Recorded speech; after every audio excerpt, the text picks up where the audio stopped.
अस्सलाम वालेकुम। सबक नंबर 7, छठा साल मक्की दौर का।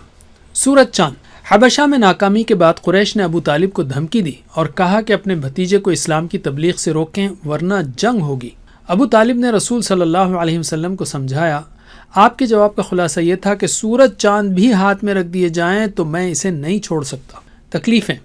इसके बाद कुरैश ने रसूल सल्लल्लाहु अलैहि वसल्लम को मुख्तलिफ तकलीफ़ें देना शुरू की। अबू जहल ने तो एक बार पत्थर से आपका सर कुचलने की कोशिश की मगर नाकाम रहा।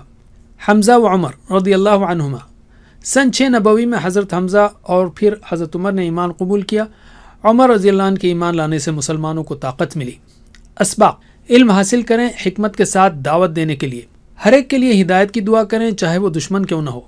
तो छठे साल के अहम वाक़यात हैं सूरज चांद, तकलीफ़ें, रसूल सल्लल्लाहु अलैहि वसल्लम को हमज़ा व उमर का कबूल इस्लाम रज़ियल्लाहु अन्हुमा।